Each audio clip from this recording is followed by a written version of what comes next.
Hello my friends and welcome back to Mass Effect 3. In our last video, we did spend another day on the Citadel helping Aria become the criminal overlord that she needs to be. But I've currently done all that I can do, so now we're back on the Normandy to head to the galaxy map to do other things. I have so many other things that I need to do. I would like to try to do all of them before the next priority mission, but I don't know where to go for a lot of them. So there's that. Hi, Shepard. Hi, Private Westmoreland. Private. Oh, and I've got a message on my terminal. But let's look at that first. And then we'll go look at the galaxy map. Omega, it's time. Shepard, I'm ready to discuss the pet project I mentioned when we spoke in Purgatory. Come to Dock 42 on the Citadel. A Batarian named Bray will be waiting. Okay. Do I have a new quest now? I do. Citadel Aria Talok. I would like it was just there. A private meeting. Well, I need to do Aria Blue Suns. Citadel. I have no idea where to go for the Aria Blue Suns. Let's start there. I have to go find some artifact to give to an arms dealer so that he'll sell nice arms to a Turian. So the Turian will stop picking on the Blue Suns, and the Blue Suns will then pledge their loyalty to Aria. I know, I'm going the most complicated route possible to do this. And then I need to find an improved power grid for the local club. No idea where to go for that. Barla, Krogan DMZ. I'm gonna hold off on that because I feel like I may go to the Krogan DMZ naturally as part of the main quest line, so we're gonna hold off on that for a minute. And then heating unit stabilizers, no idea. Irune, I know that's a planet or a system, so I know where to go for that one. Kite's Nest, again, planet or a system or a cluster.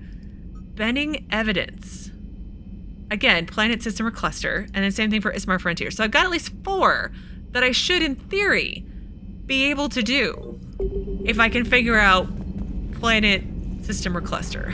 But I don't know where any of those are.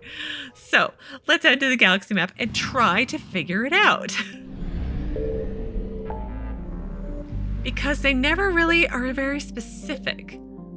So I need to still finish here, but I need to do a mission first. Petra Nebula. Oh, Kite's Nest. That was convenient. Hades Gamma. Apian Crest. Minos Wasteland, Shrike Abyssal, and Sigurd's Cradle.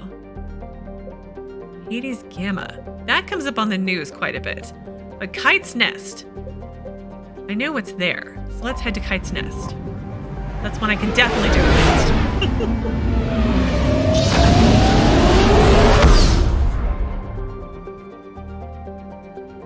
Although I have very little fuel, I'm realizing right now. That planet's like half lit, half not lit. Kind of cool.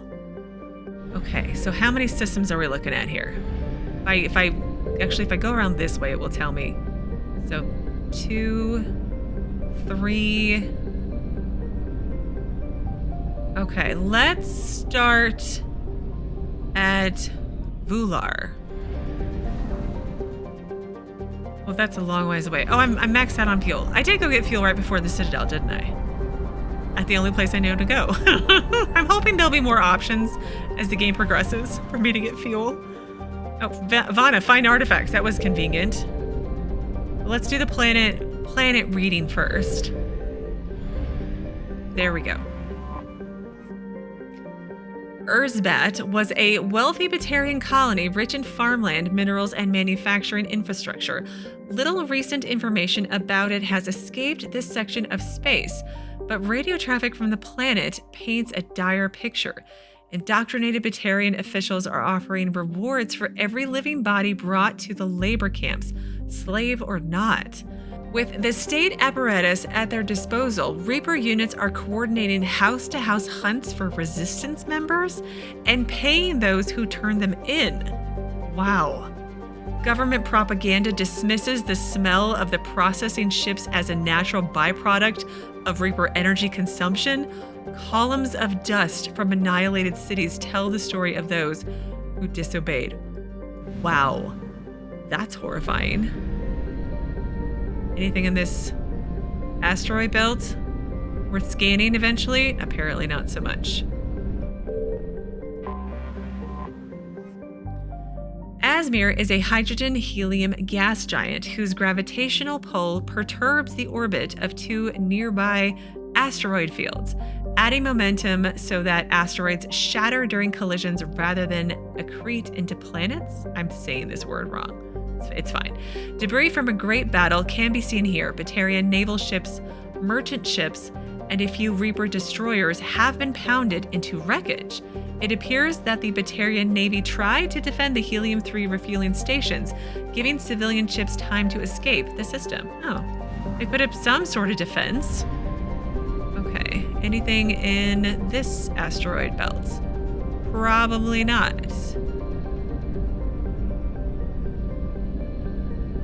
No? Nothing to even beep about for future scanningness? We'll just try this asteroid belt. I'm thinking there might be a hidden planet in there or something. That's really sad. Nothing. Nothing is left. I'm just being thorough.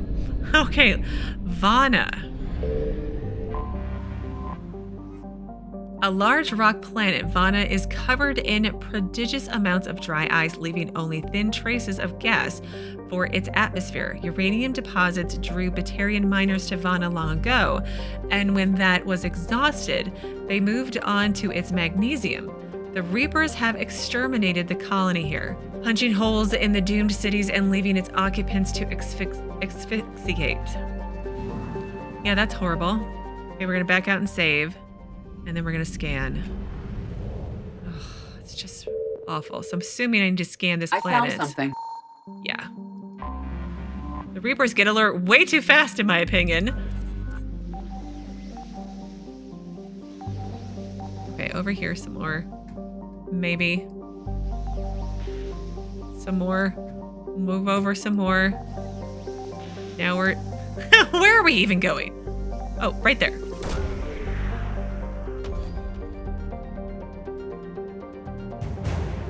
Black market artifacts. Excellent. Not sure if that's for the quest I had or for the Blue Suns. All right, 50%. Let's try...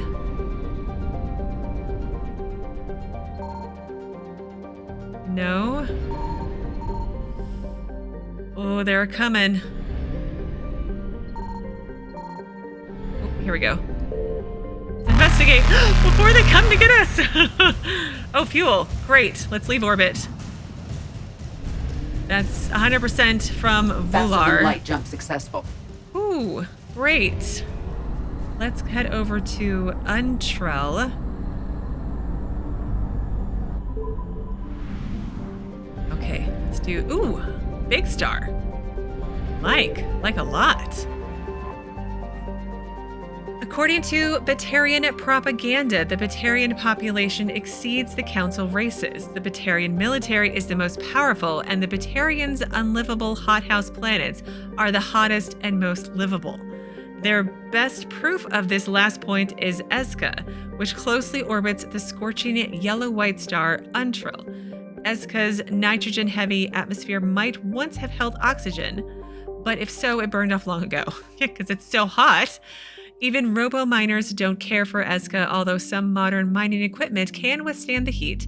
The machinery still gets stuck in the soup of molten light metals on the planet's surface. Lovely. Reaper presence near Jesika seems light. Scans reveal wreckage orbiting the planet, likely destroyed hegemony surveillance drones. Lovely.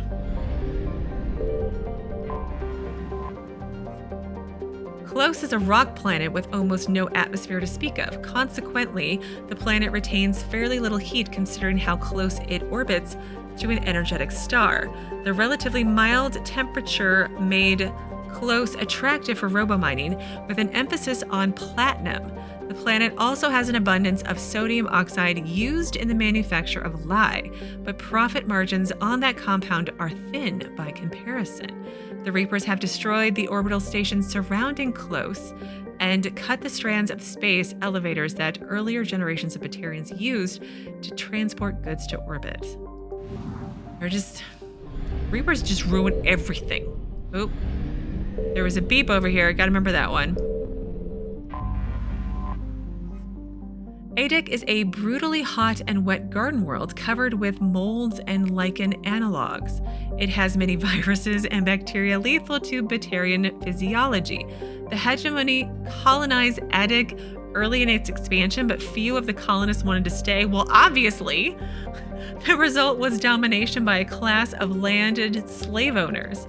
A small cadre of well-paid engineers and skilled laborers kept the planet's mechs and infrastructure functioning. Alliance estimates put the planet's Batarian population at just over 6 million, but that number has likely fallen since the Reapers arrived. Yeah, no doubt it has. Okay, there's one more planet.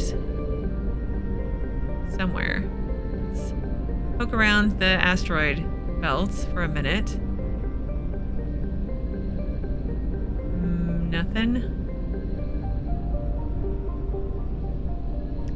Okay. What planet is this? Oh, it's very pretty.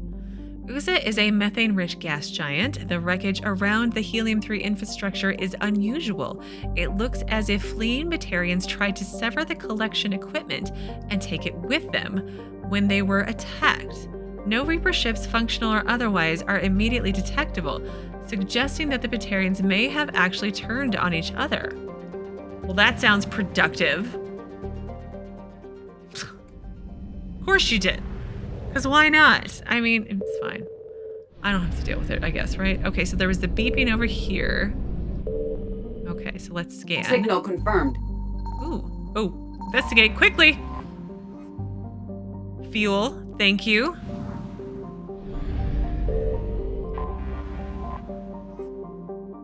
And let's scan this one. Oh, nope, it's this way. It's this way. Still this way. Here we go.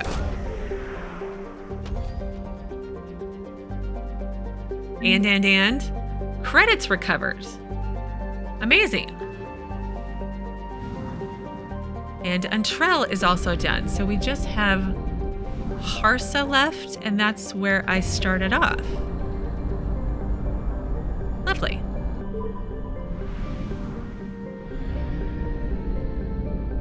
Such a baby planet right here. Baby. And this one with the huge rings. Awesome. A dwarf planet, Desda, was explored in the beginnings of the Batarian space age and mined for its unusual occurrences of uranium, which was rare on Khar'shan. Whether the planet has been completely mined out is unclear. Accurate data on the planet was lost after a power struggle within the Batarian government. The Reaper attack has further worsened the information flow. Yeah.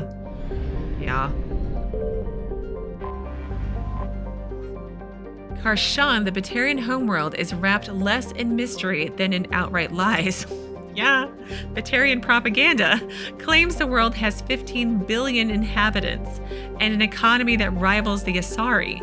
Although the legal slave trade does boost the Batarians' profits somewhat, Citadel sanctions have left a paper tiger of an empire. One that fights rivals through deniable terrorist actions rather than the wars of its heyday centuries ago. The Reapers will likely be the death blow to that empire. Almost no information has escaped Khar'shan since the Reapers destroyed the comm buoys, but Batarian refugees say that resistance has created a bond among the commoners. If a new government can rise from the ashes, that bond may sustain a new Batarian society. There we go. Those are the words. Yeah, and their system was destroyed to stop the Reapers from them coming. Or something over here. Gotta come back. Probably the fuel station. Maybe. Just saying. Verush is a hydrogen-helium gas giant named for an ancient Batarian monarch whose empire spanned continents. He had such a penchant for mating that 0.6% of modern Batarians claim to trace their lineage to him. I mean, wow. The Plenix moons are named after his many recognized wives, just the recognized ones. The largest beer are concealed Prothean ruins that helps the Batarians develop FTL travel. It is a Batarian point of pride that since the ruins were damaged by earthquakes, they had less information to go on than other spacefaring species. The Reapers have destroyed all obvious military outposts in Varush's orbit. The Batarians' notorious secrecy, however, may have allowed concealed subterranean facilities on Varush's moons to survive. That would be a plus. Yes, that is accurate. Where is this one? Oh, it's so little. A tiny rock and ice planet that is now missing much of its ice, Ilm was part of a grand project by a hegemony dictator known as Grebshit the Mad. His aim was to drop enormous chunks of Ilm's ice on the surfaces of otherwise uninhabitable desert planets in the hopes of creating sustainable lakes and seas. Wiser heads than he pointed out that diverting a comet was more plausible. But Grebshit executed those who disagreed with him. His career was surprisingly long given his loose grip on reality, mostly because his projects employed large numbers of Batarians. Today, Ilm lies abandoned. Hegemony spy drones still orbit the planet, but it is doubtful anyone on Khar'shan is paying attention to what data they sent back. Like, okay. Sure, crazy? I don't think that's how science works. Specillus is a relatively large rock and ice planet known for its deposits of magnetically active periclase, which interferes with some starship scans. Conspiracy theories and pulp adventure claim that secret fortresses are concealed under the ice. The Reaper invasion force appears to have passed the planet by, which is likely the only insight that organics will ever have into the Reaper's literary tastes. All right, let's back up one more time. In we go. And there was something over here. I found something. We found two somethings. Investigate. Some fuel, thank you. And then we'll come back here and scan.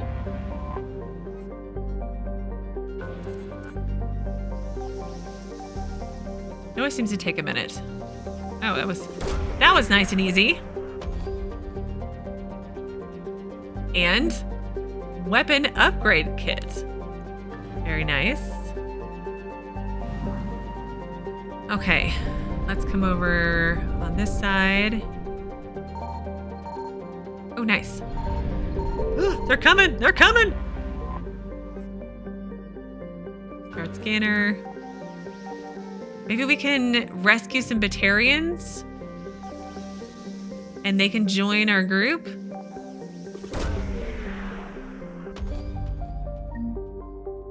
Artifacts, pillars of strength. Okay. Okay, let's back out. So it looks like I got the Kite's Nest pillars of strength. And it sounds like I also got some artifacts as well. But I wanted to see if I could do some of these other ones, but I don't think I have access to the systems. Herm.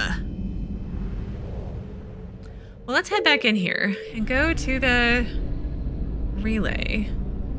And let's see what systems I can go to. So Kite's Nest is 100%. Cluster, Exodus Cluster is still working on it. Anos Basin, I feel like that's where I need to go for my next main quest, so let's hold off on that. And then Minos Wasteland. Ismar Frontier, that's one that I can go to. Petra Nebula. Let's go to Ismar Frontier.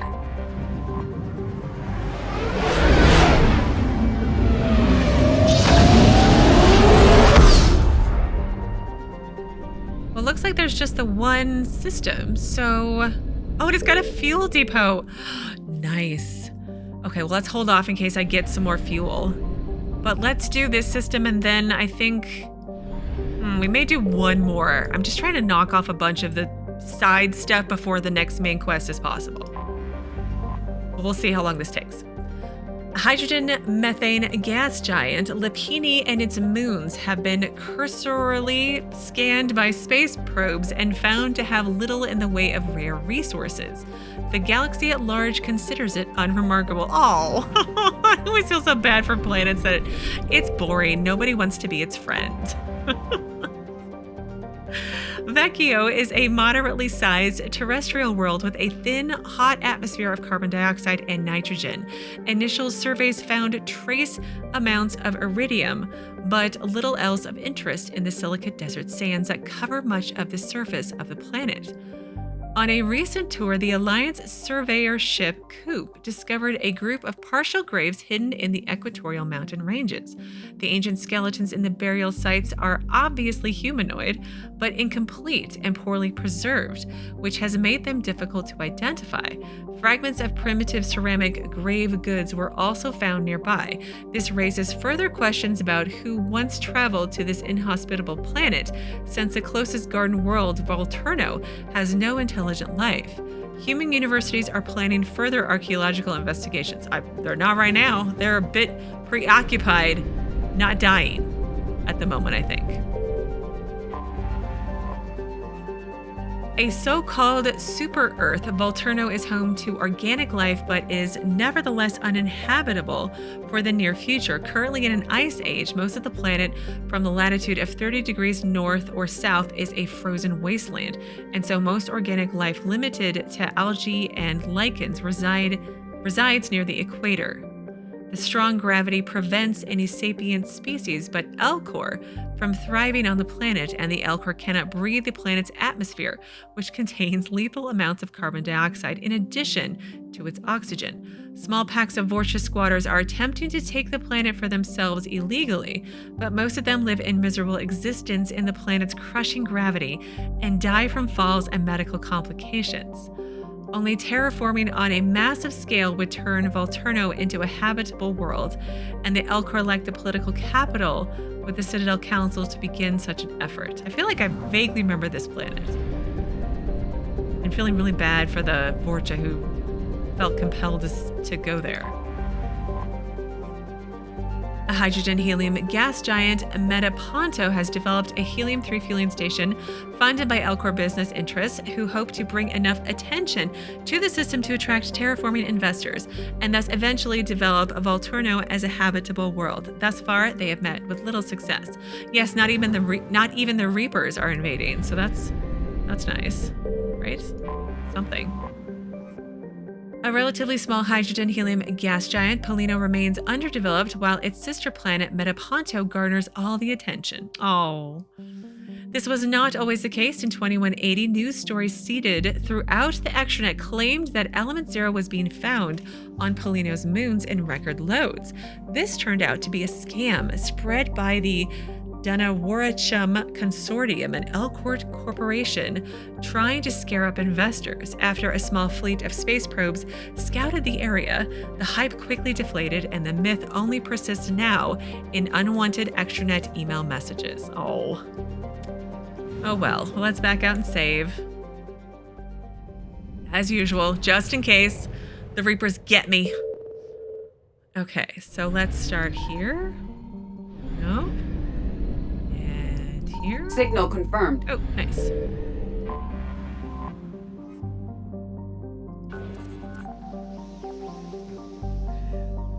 It's not my mouse. It's definitely the planet's rotating very slowly. There we go.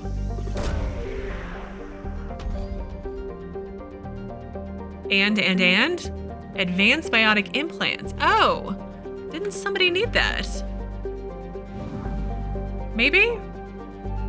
I'm not sure.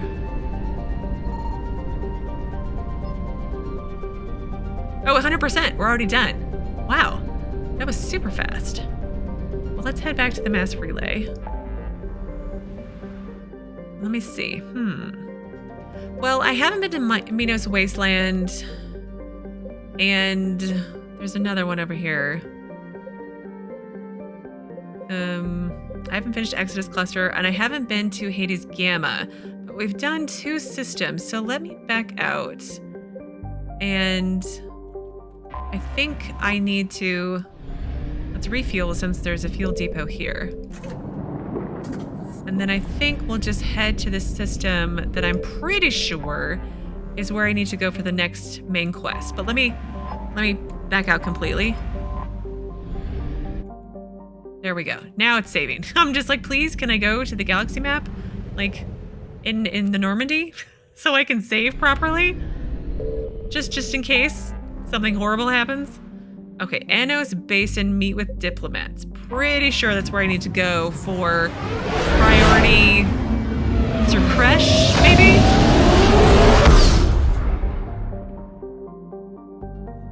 Oh, and it's just the one area. Ooh, nice. Fuel depot, amazing. Let's do our scanning and planet. Now, let me do a planet reading now, just to kind of get an idea of where I am. Sur'Kesh's sister planet is in a weak hothouse state, retaining enough carbon dioxide and monoxide to form an atmosphere thicker than a garden world, but thinner than a true hothouse like Venus. In the early days of Salarian space exploration, the species saw mining the planet as an engineering challenge. When the Salarians made contact with the Asari, the robo-mining industry developed for planets like Sarandril quickly became the galactic standard. The planet is named for the Sarandril clan, specifically the Salarian Dalatrass, Sarandil Sorasan Malnetia Partor Nura, who sponsored the first manned mission to the planet. In antiquity, the planet was named for various gods, as well as the astronomer who first classified it as a planet rather than a star. But Nura's political machinations won out, and the planet now bears her clan's name on all standard Salarian star maps. Congratulations. The Salarian homeworld has been likened to the jungles of Earth, pretty to look at, teeming with life, uncomfortable to live in, and dangerous to the unwary. The technophilic Salarians had significant pollution and waste problems early in the development of their society. They also embraced social solutions just as quickly, and through complex breeding rules, Sur'Kesh now maintains a crowded but sustainable population. The planet tends to be wetter than Earth, and Salarian cities spare no expense to collect and provide fresh water, as one might expect from an amphibious species. There's the right word. Due to Sur'Kesh's location in the galaxy far from dark space, it has yet to be invaded by the Reapers, but its rulers are all too aware that they are in the path of attack. Because they could not strike the first blow, as their military doctrine suggests, many already consider their forces at a severe disadvantage. 10.3 billion and 1.1 million in orbital stations, which means I should be able to scan to my heart's content and not have to worry about the Reapers coming, right? We'll do that before we start the quest. Spacer investors are fond of saying you can't exhaust a gas giant, but the Salarians have certainly tried. Hail Juice is home to a thriving community of robo-miners and those who work in helium-3 collection and refinement. More than 16 of Hail Juice's more metallic moons have been settled. The giant bears the name of the Hail Juice Corporation. I know I'm probably totally saying that wrong, but it is what it is at this point, which combined the best efforts of several Salarian clans to manufacture the advanced shielding necessary to colonize the planet's moons. The planet's magnetosphere retains massive amounts of radioactive ions from Pranish, the system's star. Because of this, the cities on the moons are subsurface, protected from lethal radiation levels by shielding and thick layers of rock. Hail Juice was bought out centuries ago, but the name endures as a symbol of Salarian innovation and cooperation. Colony founded a heck of a long time ago. All right, well, let's drive around and scan for a little bit. Check the asteroid belt for anything. No? Oh, there's a planet. Oh. Peto, a carbonaceous asteroid, became notable for Element 0 deposits. The deposits, which indicate it was an extrasolar capture, were discovered by the Salarians shortly before they found the mass relay in their Pranish system. Naturally, all Element 0 was mined out long ago. Naturally, of course. The asteroid is named for the clan of Peto il Ginon Mal Eneste Dat Solemn Amar, known to the humans as Amar Solemn. This shy, retiring eccentric was an undergraduate when more important astrologists passed off the first EZO deposit to him. He ran the fateful test that discovered its mass-affecting properties. For 3 centuries after his death, rival clans fought for credit for the discovery, but the truth won out after a lengthy academic war. Okay. Am I gonna get, like, nothing? Because I feel like in the Turian homeworld area, I didn't have anything either. Okay, so let's back out. Look at our main quest that we have to do here. Eventually we'll get there. So let's see. Priority Sur'Kesh. Primarch Victus has called for a war summit and has taken the unusual step of including the Krogan. He has. This is going to be interesting. Rendezvous with the Salarian ship and use the Normandy as a neutral ground for the summit. Ooh, this is going to be good. Well, we're going to start this. Hopefully, we'll have an easy stopping point, because I don't expect to actually be able to finish this all today. But we could try, right? Okay. Diplomatic ships. The diplomatic ships of the Salarians, Turians, and Krogan float far away from one another, out of weapons range. Messages sent by each faction indicate that they would welcome the Normandy as a neutral meeting ground for their diplomats. The fact that they have not agreed on a ship to serve as a neutral meeting point before now does not bode well for the negotiations. No, it doesn't. None of this bodes well, considering the Turians and Salarians, I think, kind of get along, but they don't. Neither of them like the Krogans, and the Krogans don't like anybody. So, let's see how this goes. Commander, the Salarian Dalatrass and Krogan clan chief are ready to come aboard. Have them brought to the conference room. And hope this doesn't start another war. We don't have time for another one. We're a bit busy. The Krogan is in no position to make demands. The Krogan has a name. Urdnot Wrex. And I'm not just some junkyard Varen you unleash whenever you're in trouble.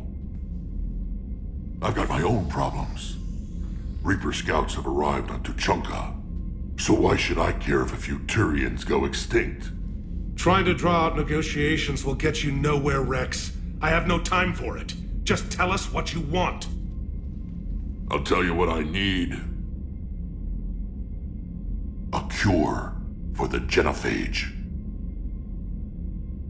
Absolutely not. The genophage is non-negotiable. It's Wrex. Yay! But what's your concern? Why are you so opposed to the idea, Dalatrass? Because my people uplifted the Krogan. We know them best. You mean you used us to fight a war you couldn't win? Yeah. It wasn't the Salarians, or the Asari, or even the Turians that stopped the Rachni. It was Krogan blood that turned the tide. And after that, you ceased to be useful. The genophage was the only way to keep your urges in check. Oh no. Dalatrass, you may not like him, but Wrex is right. Insulting him won't change that. I won't apologize for speaking the truth. We uplifted the Krogan to do one thing: wage war. It's all they know because it's all we wanted them to know. Don't you hear the words coming out of your mouth? How big a problem that is, that you still think this way how many years later?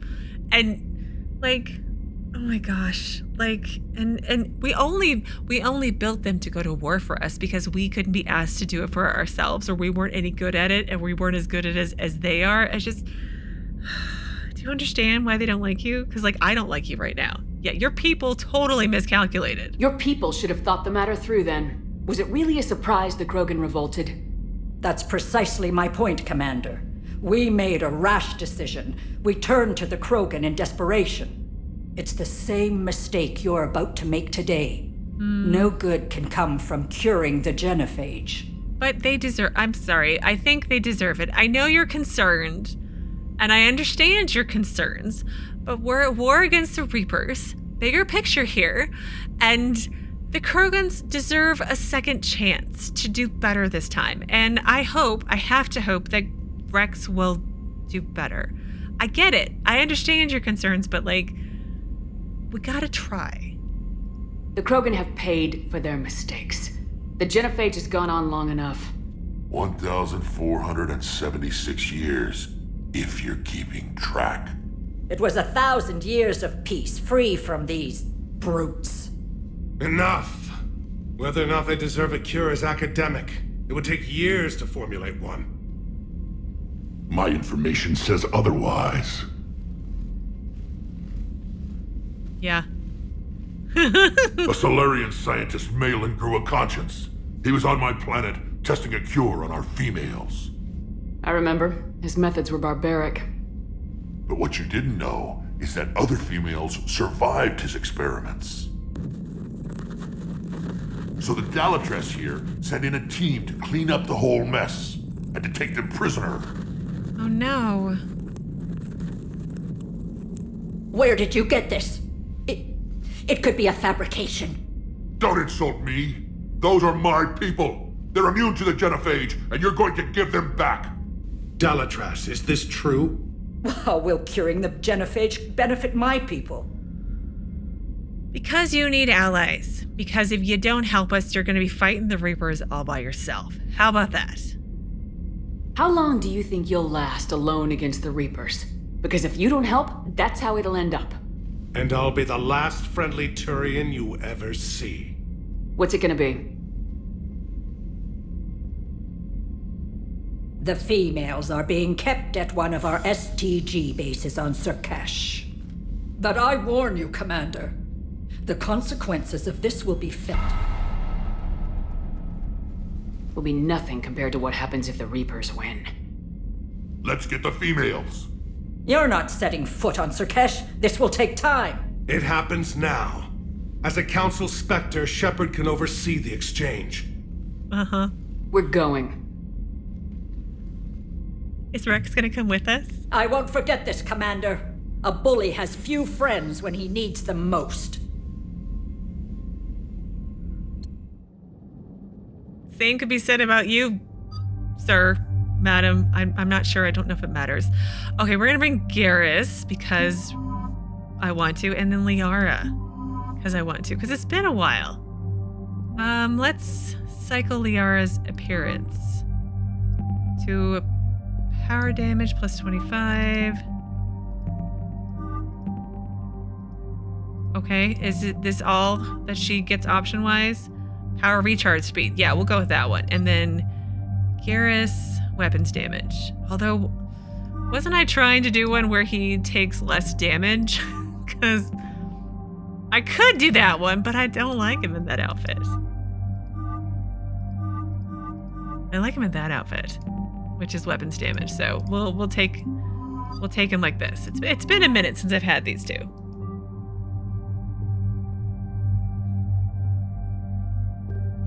Oh yes, let's see. I should have new mods for this one, right?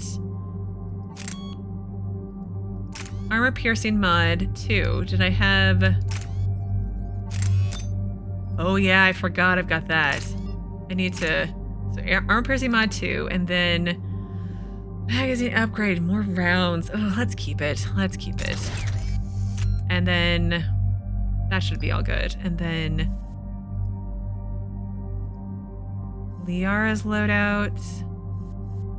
No, what Liara's loadout? This is Liara's loadout. Here we go. So they're shrieking. Let's mod here. There we go. And then back. And then Garrus. Sniper. Modify. Scope. Sniper rifle piercing mod. Spare thermal clip. Let's go with the piercing mod here, and then increases damage, increases spare shot capacity by 50%. Let's go with that one. Back, confirm. Okay. That's right, I forget I've got slam now. I didn't use that in the last mission that I went out on. I've got to remember that. But I wanted to get... Can I upgrade concussion shot? Yes. Increase force damage and damage to frozen targets. We'll just upgrade here. That's good. That'll be great. Garrus's concussion shot. Upgrade his. Increase force and damage. Increase recharge speed. Now let's increase force and damage. And oh, we're out of points. We're out of points already. And then increase recharge speed. Inflict 20 damage per second to lift targets. Yes, please. And we're out of points already. And I should have done the pure biotic one, but it's fine. Okay, confirm. Let's at least land and get there.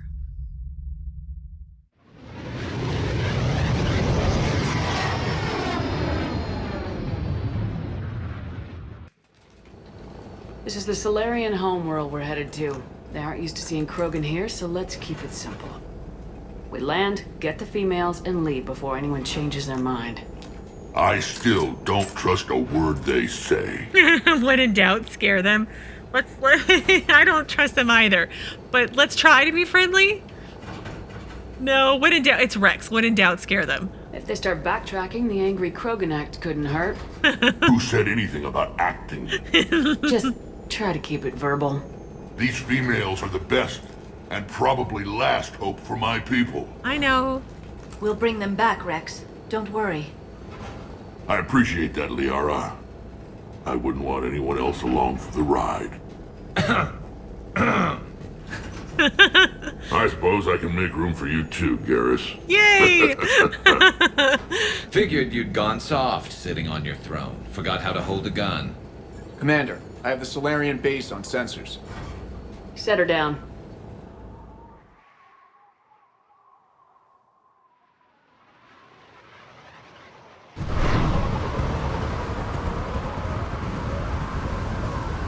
Commander, Salarian ground control says we don't have clearance to land. Tell them the Dalatrass authorized this herself. I knew they'd never keep their word. Let's see them try to stop a Krogan airdrop. Wrex, wait a minute. I mean... Wrex? We have an unauthorized landing. Oh, great. And who authorized you to hold my race hostage?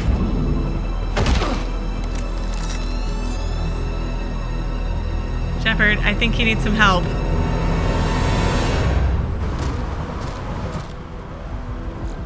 Halt! Stand down! Hold your fire! Commander Shepard, restrain your colleague. We only found out about this transfer a few moments ago. Well then let's work this out. I'd like to avoid a diplomatic incident. As would we. But you have something valuable to Wrex. Something worth dying for. This matter can be resolved, but I must insist he remain under guard. Or else? And if we insist otherwise... You'll have another war on your hands. Anything goes wrong and all bets are off.